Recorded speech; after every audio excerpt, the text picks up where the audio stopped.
What's up, people? Happy Monday. Hope all you had a great 4th of July weekend and a great 4th of July. Okay, Sims 3 General Hospital review. I didn't pick up, this is not a pickup exactly where it left off because it's been a little while. So we're going to speed things up a little bit. Um, I did do the Quartermain family barbecue. I did it. It was fabulous. The cues were out. Sadly, Dylan had to leave right after the barbecue. He had to leave town on some business. So Dylan has left Port Charles, but he will be back soon. Some things with the Jeromes have heated up. Alexis would not stop until they found Julian, but they could not find Julian, so she had to legally declare him deceased. So today we're going to deal with the will, his last will and testament. We're going to deal with a lot of things today. And a surprise. A surprise visitor popped up in Port Charles. Actually, two surprise visitors popped up in Port Charles. So let me get down to this. We start off the episode. Well, I started off the video with Alan showing up to the PCPD. He had to see Faith Roscoe, and he went in to see Faith because he had a document he needed her to sign. He wanted her to sign over her 50% control of ELQ because remember, Carl died, and in his will he left Tracy his 50%. So Tracy now owns half of ELQ. So now he needs the other half. And that comes from Faith. So Faith was trying to play hardball, and Alan told her that she was going to prison for the next 20 years, which the judge gave her 20 years in prison. So he told her she had no choice, and she made him a deal. She told Alan that she will sign over her 50% for $2 million.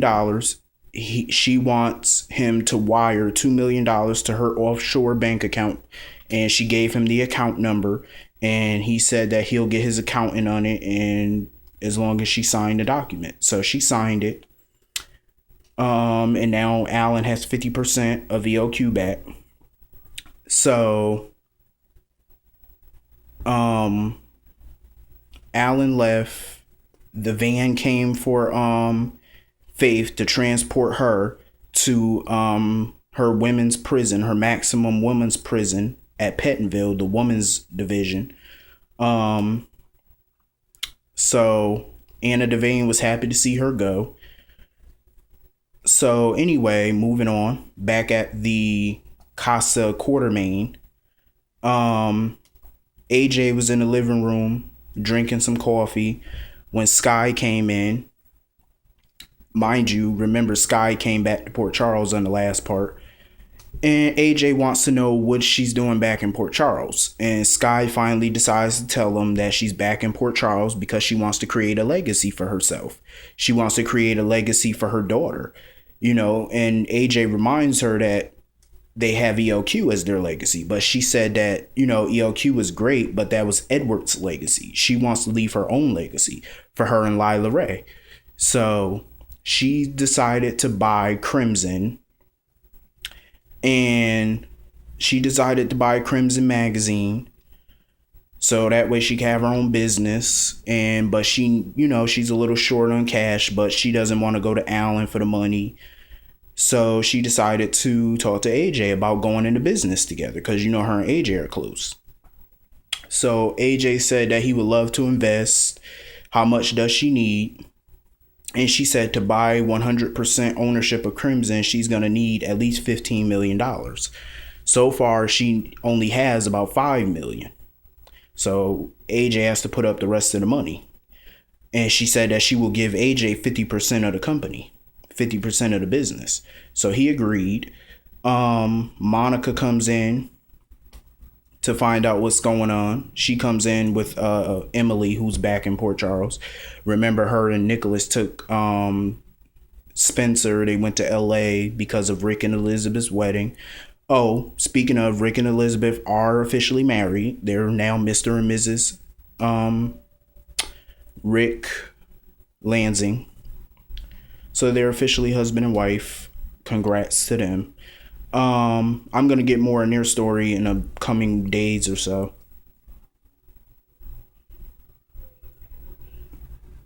Um, so Monica and Emily are in the living room. AJ, he tells Monica the news about Crimson, about them going into business together. And Monica was happy. She congratulated them, even though her and Sky are not on the best of terms. But she congratulated him. So Alan came home.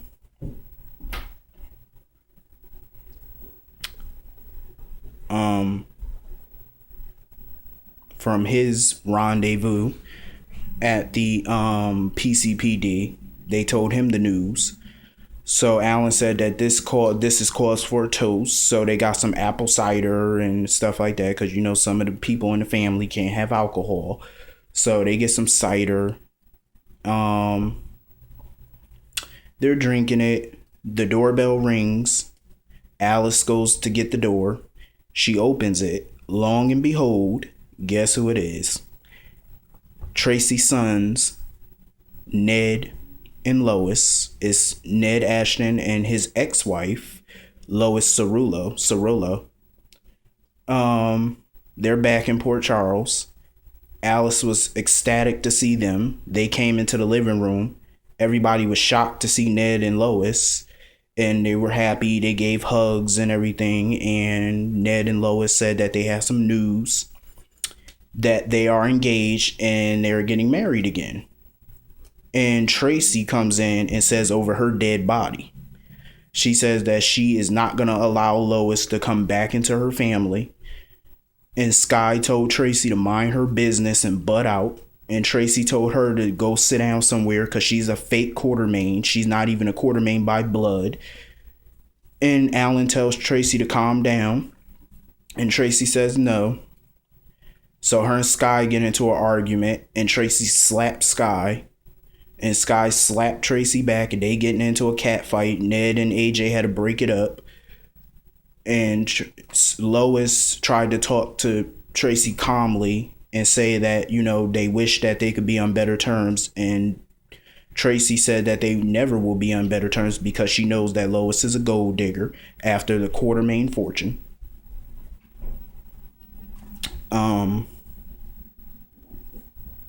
She thinks that Lois is just after the Quartermaine money. And Lois said that that's not true. That she's doing pretty well for herself. She don't need the Quartermaine money. And Tracy said that this wedding is not happening. And Monica said that Ned and Lois could get married at the mansion. And Tracy was pissed at her family. She feels that her family are disrespecting her wishes. So she storms out. Meanwhile, back at Kelly's diner, Michael and Morgan are having lunch. And Michael drops a bombshell on Morgan.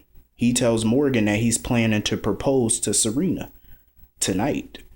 He says that he loves her, he's in love with her, and he wants to make it official. They already live together, so he wants to make it official and marry her. Morgan congratulated him, and he said that, you know, this is great because now Morgan gets to plan the bachelor party. So they have some coffee, they toast, and that was the end of that.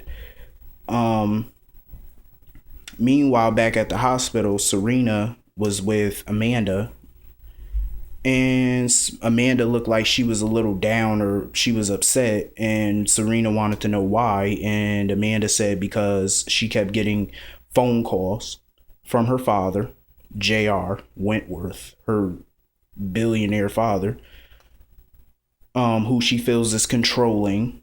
And he wants her to come back home to Texas so they can, you know, hash out their family drama and fix things. And she said no. Serena tells her that everything's going to be good.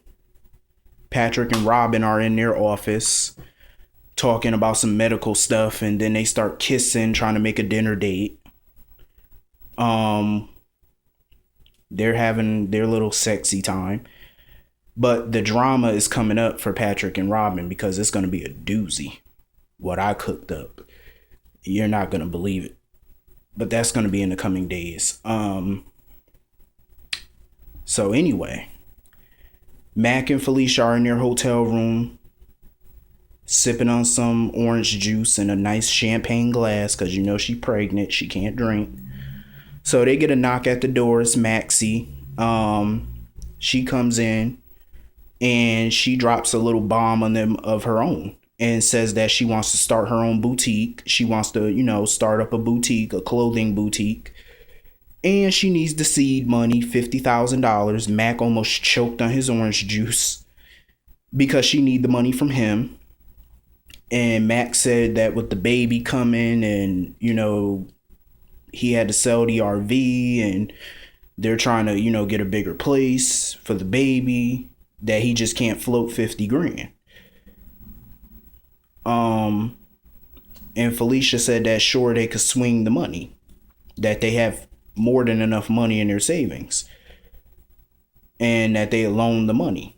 Mac was not too happy about that. I mean, normally he would, help Maxie out, but he said that, with the baby coming and expenses and the new apartment that they're trying to get, and, soon the baby gonna get older, college, 50 grand is just a lot of money to swing. One day he wants to retire because, he still manages the bar and stuff like that at the Floating Rib. So 50 grand is a lot of money. But, Felicia said that they could swing it. So Maxie was ecstatic. Meanwhile, back at Alexis's hotel room, Sam comes in with Jason. He's there for support. Lucas and, Bobby's there with him for support for the reading of Julian's will. Diane comes in because she's the one that drew up the will.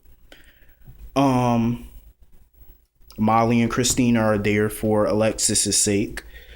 So the will is read and it goes as follows. When Julian was presumed dead, he had $300 million. That was his net worth plus the company.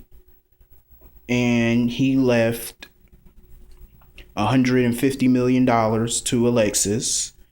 The rest of his money was to be divided equally between Lucas, Sam, Teresa, and Danny, which are Sam's two kids. But the money for Danny and Teresa were to be put into a trust fund. And he also left Lucas 50% of Jerome Publications. He left Sam 50% of Jerome Publications, but he wanted Lucas to be the new CEO, take his position as CEO. So that was the will.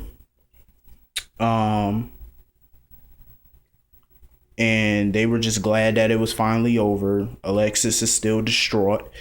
She actually got a phone call right after the will that her, the house that, her lake house, she was renovating it. The renovations are finally done. She can move back into her house, finally get out of the Metro Court.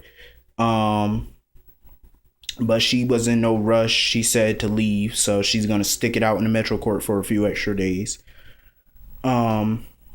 Sam and Jason decide to go and, go to the Metro Court restaurant to have some lunch. They needed some fresh air. So they go with Lucas and they're having lunch and talking about Jerome Publications. And Lucas said, despite what the will says, he would love for Sam to come in as co-CEO. But Sam said for right now, she wants to focus on Danny and Teresa. And, she has no beef with Lucas being sole CEO. So that was finished. Meanwhile, back at the PCPD, Anna Devane got a phone call from one of her officers telling her that there was an accident with the van that was transporting Faith Roscoe to Pettonville. And they searched the van. The driver, the guard, they were both dead. The driver and the other guard, they were dead, and there was no sign of Faith Roscoe. She was pissed. She hung up the phone and told Dante and Lucky to put out an APB. She wants every officer out there looking for Faith Roscoe immediately. So anyway, that was the end of that part. I will see all of you later. Have a great day. See all you later.